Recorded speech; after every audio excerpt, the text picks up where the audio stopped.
योगेश, आज हम पढ़ने वाले हैं क्लास 10 फर्स्ट चैप्टर। ठीक है, जैसा कि आप पहला चैप्टर देख रहे हो, आपको क्या पढ़ना है? Chemical reaction and equations. ठीक है, आज हम कवर करेंगे एसटीएम की बुक से सारे टॉपिक कवर करेंगे। ठीक है, आप अपने नोट्स अपने पास रखो, आपको नोटबुक में लिखना भी है, नोट डाउन करना है सारी चीजों को। ठीक है, कुछ पढ़ा है आपने इसको? Yes sir. ओके, क्या पढ़ा है आपने अब तक? इक्वेशन के बारे में पढ़ा है। केमिकल इक्वेशन बैलेंस करना आता है आपको? हाँ। ओके। और मतलब एक कंपाउंड से एक नया कंपाउंड कैसे बनाए, रिएक्शन पढ़ा है। टाइप ऑफ रिएक्शन पढ़ा है आपने? हाँ, टाइप ऑफ रिएक्शन पढ़ा है। कौन कौन से रिएक्शन होते हैं? सर अभी तो मेरे को याद नहीं आ रहा। चलो कोई बात नहीं। तो फर्स्ट ऑफ ऑल स्टार्ट करते हैं केमिकल रिएक्शंस। ठीक है, chemical reactions are the process in which new substance with new property are formed. Okay, how can you define chemical reaction? Then chemical reaction is a process in which new substance with new property is formed. आप जो यहाँ black heading है उसको note down कर लोगे तो ज्यादा better होगा। A chemical reaction is a what process in which new substance with new property is formed. Okay, याद रखना आपको। Now during a chemical reactions, atom of one element do not change into those of another. बहुत important है कि किसी भी chemical reactions में कभी भी एटम एक्सचेंज नहीं करता, एटम्स के अरेंजमेंट जो होते हैं वो चेंज हो जाते हैं। During a chemical reactions atom of one element do not change into those of another element, only rearrangement of atom take place into the in a chemical reaction. ठीक है, understood? What do you mean by chemical reaction? Then chemical reaction is a process in which new substance with the new property are formed. For example, आपने बहुत सारे chemical reaction already पढ़े होंगे, जैसे carbon जो हो गया है ना, कार्बन जो हो गया और ऑक्सीजन दोनों रिएक्ट करते हैं, क्या बनता है? कार्बन डाइऑक्साइड, है ना। उसी तरह हाइड्रोजन और ऑक्सीजन को जब इलेक्ट्रोलाइसिस आप करते हो, during the electrolysis of hydrogen and oxygen you get what? Water. ठीक है, तो ये क्या हुआ? हाइड्रोजन एंड ऑक्सीजन दो अलग अलग सब्सटेंस हैं। ठीक है, hydrogen is flammable substance, oxygen is what? Oxygen is supporter of combustion, है ना। ये बहुत तेजी से जलता है और ये जलने में हेल्प करता है। बट इन दोनों से बनने वाला जो नया सब्सटेंस वो क्या है? वाटर।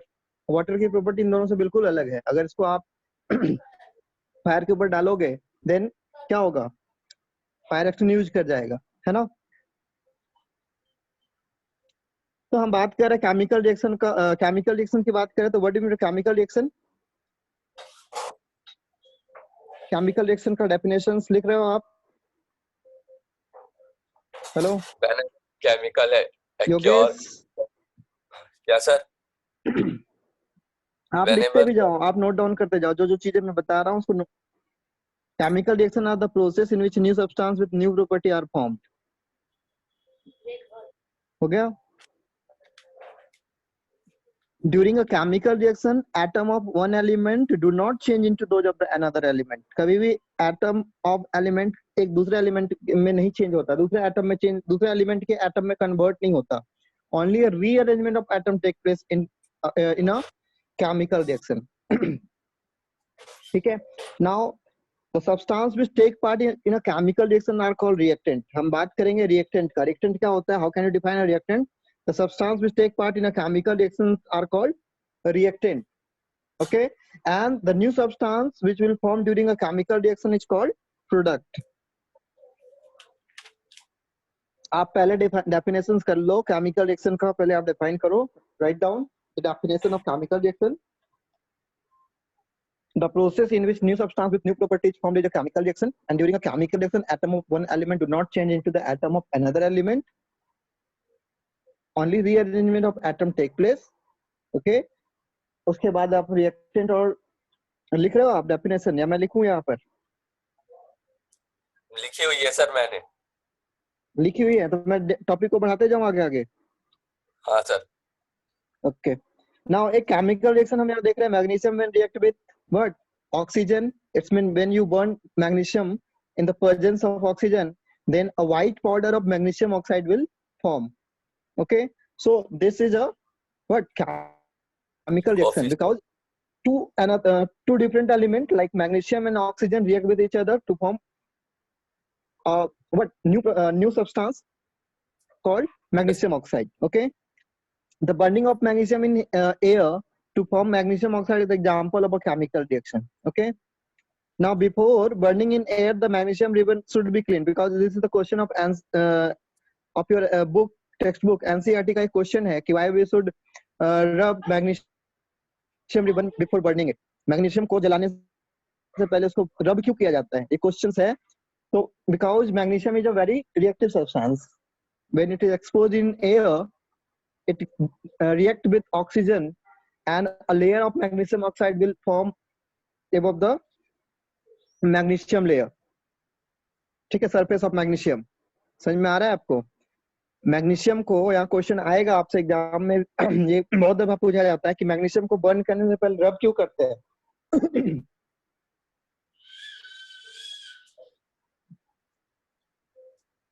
हेलो, हाँ sir. Can you give me the answer please, why we should rub magnesium ribbon before burning it. Because ये एयर के साथ रिएक्ट कर जाता है. मैग्नीशियम में एक्चुअली क्या है ना, it is very reactive element. Okay, when it is exposed in air, it react with oxygen, and a layer of magnesium oxide will form on the surface of the magnesium. यहाँ पर क्या बन जाता है, एक लेयर बन जाता है. ठीक है, and when you Yes. try to burn it, due to this layer, it does not burn perfectly. Okay, that's why we should rub it with sandpaper before before burning it. Okay, so before burning in air, the magnesium ribbon is cleaned by rubbing with a sandpaper. This is done remove a protective layer of magnesium oxide from the surface of magnesium ribbon. Okay, Yes sir. आप note तो तैयार नहीं कर रहे, चलो मैं इसकी notes आपको भेज दूंगा, बस अभी मैं चैप्टर डील कर दे रहा हूँ आपको. Yes sir. ठीक है, now can you suggest me some examples of chemical reaction also?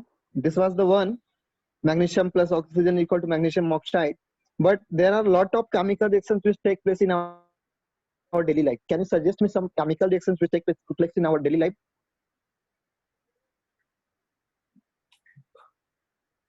For example, soaring of Food milk. get Soaring of food milk. get yes sir. What? Food get digest in our body. Digestion of food in our body.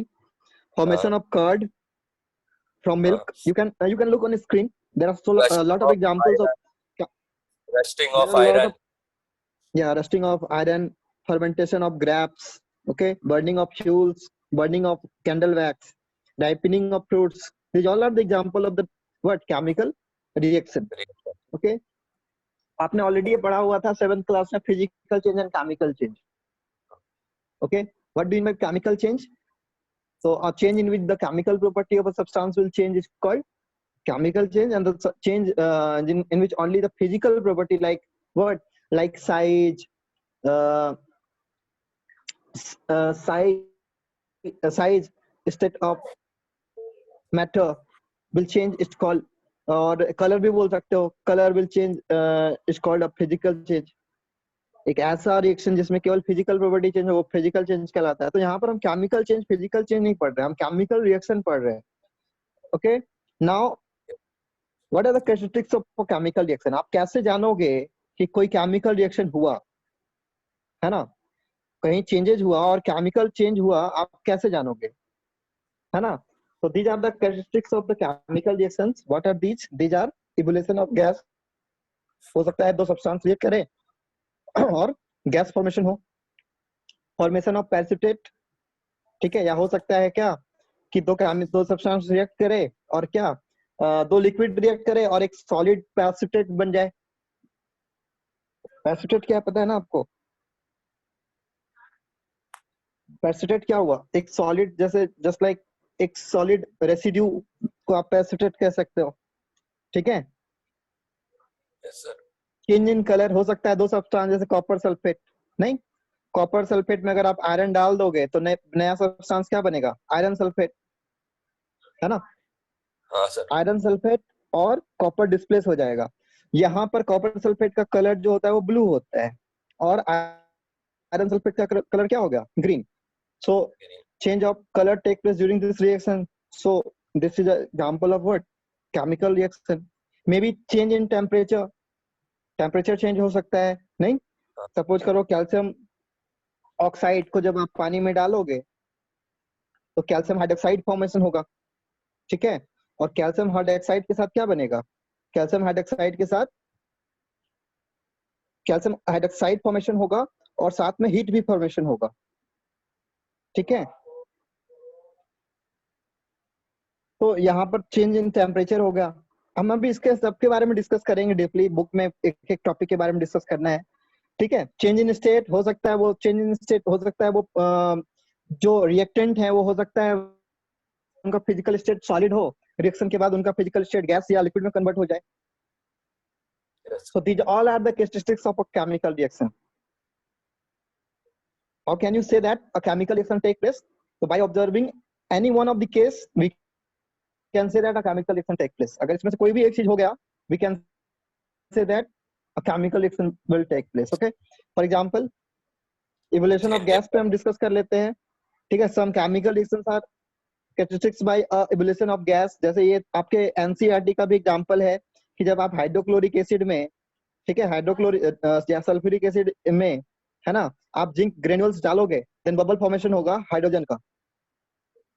Okay, so this is the example of what? This is the example of chemical reaction in which gas evolve. क्या हुआ भाई? आपने sulphuric acid H2SO4 में क्या डाला? आपने H2SO4 में आपने डाल दिया जिंक को, ठीक है?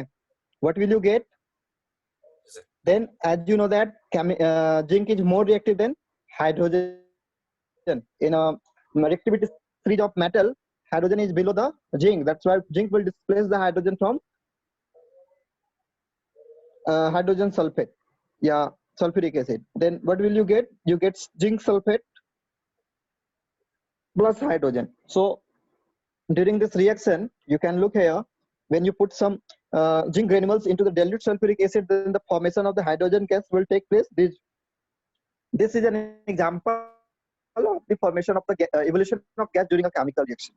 अगर आपके एग्जाम में आ जाए give one example of a chemical reaction in which gas evolved, तो आप ये सिंपली एग्जांपल दे सकते हो कि when we put some zinc granules into the sulfuric acid, then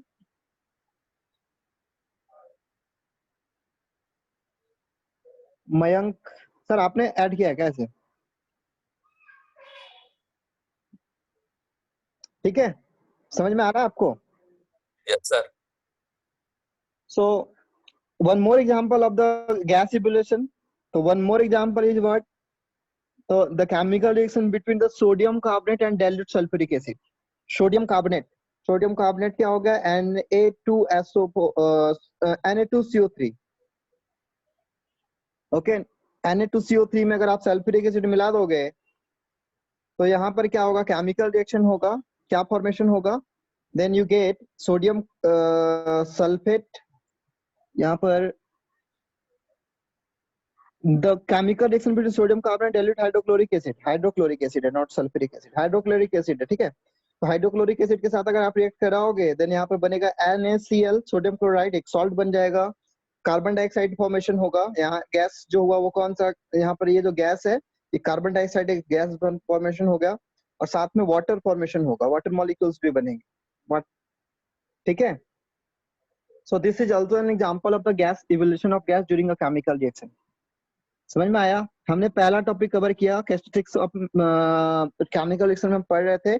evolution of gas से रिलेटेड दो एग्जांपल्स आपसे अगर एग्जाम में पूछ दिया जाए तो क्या करना है आपको? बोलो। जिंक को डालोगे किसमें? सल्फ्यूरिक एसिड में। What will you gate? You get zinc sulphate and hydrogen. Okay, यहाँ पर एक क्वेश्चन बड़ा फेमस है, हर बार आता है कि how can you test this hydrogen? How can you say that the evolved gas is hydrogen? कैसे बोलोगे कि हाइड्रोजन ही है? तो आप अपने एनसीईआरटी में देखोगे, यहाँ पर हम एक बबल इसका टेस्ट करते हैं। इसमें हम जनरली क्या करते हैं कि जब इसको सॉफ्ट सॉल्यूशन से उस गैस को पास कराते हैं तो बबल फॉर्मेशन होता है, और उस बबल के पास अगर हम एक मैच स्टिक ले जाए, है ना, बर्निंग मैच स्टिक या कैंडल ले जाए, then the gas will burn with pop sound. याद रखना, हाइड्रोजन जो होता है वो पॉप साउंड के साथ जलता है, पॉप साउंड। आपसे क्वेश्चन आ सकता है कि right the name of the gas which Burns with pop sound. उस गैस का नाम बताइए जो पॉप साउंड के साथ जलता है। तो आपको क्या बताना है? हाइड्रोजन। ओके। और दूसरा एग्जांपल आपने पढ़ा कि जब सोडियम कार्बोनेट Na2CO3 को हाइड्रोक्लोरिक एसिड से आप रिएक्ट कराओगे, then you get what? You get sodium chloride plus carbon dioxide plus water. Clear है यहाँ तक? yes, मैंने दो रिएक्शंस को डिस्कस किया है यहाँ पे, ठीक है। नाउ अब हम बात करेंगे नया जो टॉपिक है, फॉर्मेशन ऑफ प्रेसिपिटेट। ठीक है, प्रेसिपिटेट क्या है? First of all, precipitate is a solid product which separate out from a solution during a chemical reaction. Suppose करो दो लिक्विड है और उनको हम रिएक्ट करा रहे हैं और अचानक से सॉलिड फॉर्मेशन हो गया। ओके, सो ये डेफिनेशन आ सकता है कि what do you mean bye precipitate? A solid product which separate out from the solution during a chemical reaction is called precipitate. ठीक है, मैं आपको इन सारी चीजों की नोट्स प्रोवाइड करा दूंगा और आपका काम होगा सारे नोट्स को अपने कॉपी में नोट डाउन कर लेना। sir. Okay, now formation of precipitate में क्या है कि some chemical reactions are characterized by the formation of precipitate. Example में क्या क्या आ सकता है? The chemical reaction between the potassium iodide, है ना, and lead nitrate. Potassium iodide KI बोल सकते हो आप, और lead nitrate PB,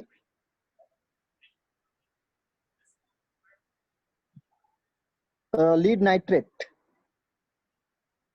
sorry, lead nitrate होगा यहाँ पर। The chemical reaction between potassium iodide KI हो गया एंड लीड नाइट्रेट, तो लीड हो गया PbN।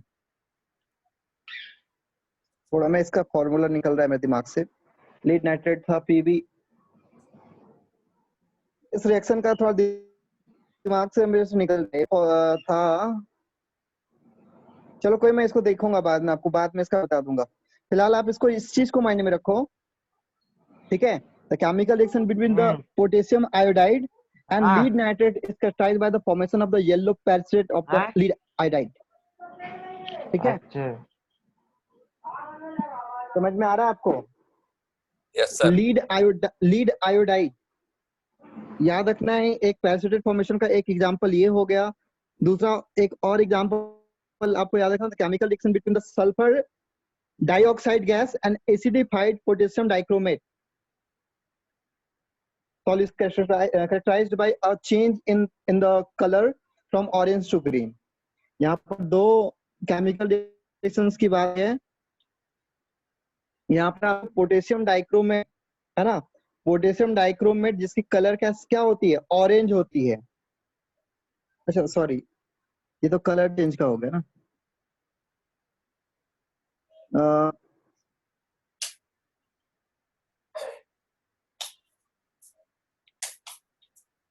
यहाँ पर ग्रीन फॉर, आप यहाँ पर इस चीज को देखोगे, the chemical reaction between the sulphur dioxide gas and acidified potassium dichromate solution is characterized by the change in colour from orange to green. ये तो कलर चेंज का हुआ, हम कलर चेंज पे नहीं कर रहे, हम प्रेसिपिटेट फॉर्मेशन का कर रहे थे। तो यहाँ पर सॉरी, इसके दो एग्जांपल्स आपको ये याद रखने हैं, पोटेशियम आयोडाइड, लीड नाइट्रेट, ठीक है, formation of yellow precipitate of lead iodide. और दूसरा एग्जांपल आपको याद रखना है, the chemical reaction between the barium chloride solution is characterized by a formation of the white precipitate of the barium sulfate। NCERT में आपको एक आ गया है कि give one example of the chemical reaction in which the formation of the precipitate take place। ठीक है, तो formation of precipitate में दो एग्जांपल्स आपको याद रखना है। जब पोटेशियम आयोडाइड को आप रिएक्ट करा रहे हो लीड नाइट्रेट से, देन क्या फॉर्मेशन हो रहा है? एक येलो प्रेसिपिटेट फॉर्म हो रहा है, किसका? लीड आयोडाइड का। ठीक है, और दूसरा एग्जांपल आपको याद रखना है कि the chemical reaction between the sulphuric acid and barium chloride solution. Sulphuric acid और बेरियम क्लोराइड सॉल्यूशन को जब आप रिएक्ट कराओगे, देन क्या बनेगा, एक व्हाइट पेरिस्टेट फॉर्मेशन होगा, किसका, बेरियम सल्फेट का। सल्फेट। क्लियर है यहाँ तक? सर अब चेंज इन कलर में आते हैं, कुछ केमिकल रिएक्शन ऐसे भी हैं जो जिनको कैरेक्टराइज किया जाता है चेंज इन कलर। तो पहला एग्जांपल है the chemical reaction between the citric acid and purple colour potassium permanganate solution. Citric acid में जब आप पर्पल कलर पोटेशियम परमैंगनेट को डालते हो, है ना, then the colour of the change in colour from purple to, तो जो पर्पल कलर होता है पोटेशियम परमैंगनेट का, वो कलरलेस हो जाता है, वो कलर डिस्कलर हो जाता है। This is the example of a chemical reaction in which the change in change. color take place. Okay, one more example, the chemical reaction between the sulfur dioxide gas and acidified potassium dichromate solution. It's characterized by the change in the color from orange to green. One एक और example आप पकड़ सकते हो, sulphur dioxide gas को जब हम acidified potassium dichromate से पास कराते हैं, तो पोटेशियम डाइक्रोमेट का जो अपना कलर होता है वो ऑरेंज होता है। जब उससे सल्फर डाइऑक्साइड पास होता है तो उसकी कलर ऑरेंज से ग्रीन में कन्वर्ट हो जाती है। This is another example of the change in colour, ठीक है, ड्यूरिंग अ केमिकल रिएक्शन। अब उसके बाद हमारा जो नेक्स्ट टॉपिक आता है चेंज इन टेम्परेचर, ठीक है। तो चेंज इन टेम्परेचर के अकॉर्डिंग दो तरह के रिएक्शन होते हैं, ठीक है, एंडोथर्मिक और एक्सोथर्मिक, ठीक है। एंडोथर्मिक और एक्सोथर्मिक रिएक्शंस के बारे में हम पढ़ेंगे। तो सबसे पहले यहाँ पर एक एग्जांपल लेते हैं। यहाँ पर आप देखोगे क्विक लाइम जो है, क्विक लाइम जिसको आप बोल सकते हो क्या, कैल्शियम, क्विक लाइम जिसको आप कैल्शियम ऑक्साइड CaO बोलते हो, कैल्शियम ऑक्साइड, ठीक है। उसमें जब आप पानी मिलाओगे, वाटर को जब आप मिक्स करोगे, then you get the solution becomes hot. वो जो सॉल्यूशन होगा वो उबलना चालू हो जाएगा। ओके, तो the chemical reaction between quicklime and water to form slaked lime. जब कैल्शियम ऑक्साइड में आप मिलाओगे, वाटर मिलाओगे, तो क्या बनेगा, स्लैग्ड लाइम बनेगा, कैल्शियम हाइड्रोक्साइड बनेगा, CaOH2 बनेगा, ठीक है। CaOH2 फॉर्मेशन होगा, साथ में वाटर फॉर्मेशन होगा और हीट भी बनेगा। तो यहाँ पर आप देख रहे हो इस हीट के कारण जो सॉल्यूशन का टेम्परेचर होगा वो चेंज हो जाएगा। ओके,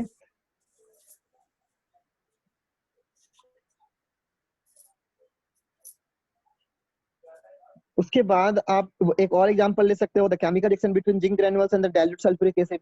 जब जिंक को आप डालते हो सल्फ्यूरिक एसिड में, तो आपने पढ़ा था कि हाइड्रोजन गैस फॉर्मेशन होता है, लेकिन उसी समय टेम्परेचर में भी चेंजेस होता है। This is another example of change in temperature, ठीक है। आपके एग्जाम में क्या आएगा, आपके एग्जाम में आएगा एंडोथर्मिक रिएक्शन क्या होता है और एक्सोथर्मिक रिएक्शन क्या होता है, ठीक है। एंडोथर्मिक रिएक्शन तब बोलेंगे जब टेम्परेचर क्या होगा, कैरिड आउट हीट ऑब्जॉर्ब होगा। इलेक्ट्रिसिटी। नहीं नहीं, एंडोथर्मिक का मतलब हुआ कि हीट को ऑब्जॉर्ब करना। अगर किसी केमिकल रिएक्शन में अचानक से सॉल्यूशन ठंडा पड़ जाए, है ना, तो वो एंडोथर्मिक हुआ। और एक्सोथर्मिक इसमें हीट डेवलप होगा, हीट इवॉल्व होगा। सपोज करो किसी केमिकल रिएक्शन के समय पूरा सॉल्यूशन गर्म हो जाए अचानक से, then this is called exothermic. नहीं, एक्सोथर्मिक एंडोथर्मिक। देन एंडोथर्मिक में क्या होता है, इवोल्यूशन ऑफ गैस होता है, इवोल्यूशन ऑफ हीट होता है, सॉरी। और एंडोथर्मिक में क्या होता है, एंडोथर्मिक में क्या होता है, एब्जॉर्प्शन ऑफ हीट होता है। इलेक्ट्रिसिटी नहीं, यहाँ पर एंडोथर्मिक एंड एक्सोथर्मिक टेम्परेचर से रिलेटेड है, यहाँ इलेक्ट्रिसिटी से कोई मतलब नहीं। जहाँ इलेक्ट्रिक करंट होता है, आप सही बोल रहे हो, यहाँ ये इलेक्ट्रोलाइसिस भी एक आप बोल सकते हो, इलेक्ट्रोलाइसिस भी एक तरीके का एंडोथर्मिक रिएक्शन है, क्योंकि इसमें क्या होता है, हीट ऑब्जॉर्ब हो रहा होता है। हीट मतलब एनर्जी ऑब्जॉर्ब हो रहा होता है। अब ये एनर्जी किसी भी फॉर्म में हो सकता है, हीट के फॉर्म में हो सकता है, लाइट के फॉर्म में हो सकता है, किसी भी फॉर्म में एनर्जी को ऑब्जॉर्बेशन होता है, then this is called an endothermic reaction. And exothermic reaction are those reactions in which heat is evolved during a chemical reaction. A reaction in which the heat evolved, example के लिए आप देख सकते हो calcium oxide, है ना, को जब आप वाटर मिक्स करोगे तो यहाँ पर calcium hydroxide slag lime formation होगा और साथ में वाटर फॉर्मेशन होगा और साथ में हीट प्रोड्यूस होगा. This is the example of the exothermic reaction. Okay, और आप बता रहे थे कि इलेक्ट्रोलाइसिस ऑफ वाटर अगर आप होगे, वाटर में अगर आप इलेक्ट्रिक करंट पास करोगे तो हाइड्रोजन एंड ऑक्सीजन में स्प्लिट कर जाएगा ये. This is another example of example of endothermic reaction. या हो सकता है कभी कभी ऐसा हो कि पूरा का पूरा सॉल्यूशन ठंडा हो जाए, है ना, यानी हीट क्या हुआ, इवॉल्व हो गया. जो सॉल्यूशन की जो हीट थी उसको रिएक्शन क्या करेगा, ऑब्जर्व कर गया. ठीक है. अब सम चेंज इन स्टेट, कुछ केमिकल रिएक्शन में चेंज इन स्टेट भी होता है. For example burning of wax को बर्न करते हो तो वैक्स एक सॉलिड सब्सटेंस है, उसे बर्न करने पे गैसेस फॉर्म होता है ना. Some chemical reactions are characterized by a change in state. For example when wax is burned, the water and the carbon dioxide are formed. Now wax is a solid, water is a liquid, whereas the carbon is a gas. This means that during a combustion reaction of wax, physical state change from solid to liquid and gas. Thus the combustion reaction of the candle wax is characterized by a change in state from solid to liquid and gas. By the combustion of wax is a liquid at room temperature, because wax is a solid, water formed by the combustion of wax is a liquid at room temperature, whereas carbon dioxide produced by the combustion of wax is gas. Simply आप समझ लो, आप एक wax को burn कर रहे हो, then you get carbon dioxide and water. So here wax is a solid substance while carbon dioxide and water is a liquid substance and carbon dioxide is a gas. So you can say that there is you can say that there is a change in state. A solid will change into a liquid and a gaseous product. There are some chemical reactions which can show more than one characteristics. इसके अलावा एक chemical reaction में एक sir मैं थोड़ा सा interrupt करूंगा. आज जितना आपने कराया ना, एक बार उसका ना क्विक रिकैप दे दीजिए 1 मिनट में, फिर आज के लिए इतना ही रखते हैं सर. ठीक है सर. ठीक है ना, quick recap दे दीजिए in a minute and we should end this class within a minute. ठीक है सर. सर मैं बोल रहा था ये सारे नोट्स जो मैंने बताया है इनको. हाँ सर, हम ये बुक ही सारे पॉइंट मैं इनको हाँ ये आप ये बुक ही भेज देंगे इनको, अपना देख लेंगे जैसा करना होगा, थोड़ा इनको भी कन्वीनियंट रहेगा. बुक भेजने से बेटर है सर मैं इसका नोट्स पॉइंट ही भेज दूंगा जो इम्पोर्टेंट है इनके लिए. वैसा कर लेंगे सर, वैसा कोई इशू. हम मैं बना के इनको भेज दूंगा, वो बेटर होगा इनके लिए. ठीक सर, ठीक सर. रिकैप दे दीजिए 50 सेकंड में. ओके, तो आज हमने क्या पढ़ा? We have studied about the chemical reaction. What do you mean by chemical reaction? A process in which new substance will form is called a chemical reaction. And during a chemical reaction we must observe that one element do not change into the atom of the another element, only the rearrangement of atom take place. Okay, the substance which take part in a chemical reaction are called reactant. Important है chemical reaction क्या है, हमने क्या क्या पढ़ा, chemical reaction क्या है, फिर हम पढ़ रहे reactant के बारे में. reactant क्या है? तो reactant के बाद हमने प्रोडक्ट पढ़ा, ठीक है. The substance which take part in a chemical reaction are called reactant, and the substance which form during a chemical reaction is called a product. Okay. One of the example of the chemical reaction, burning of magnesium. When you burn magnesium in the presence of oxygen, then the formation of magnesium oxide will take place. So you can say that here magnesium and oxygens are reactant while magnesium oxide is a product. Okay, this is called a product and these two are reactant. किसी chemical reaction को, ठीक है sir. आप कल की class के बारे में इनको इंट्रोड्यूस दे देते. बेटा कल इसी टाइम पर on the same ID we will conduct a maths class.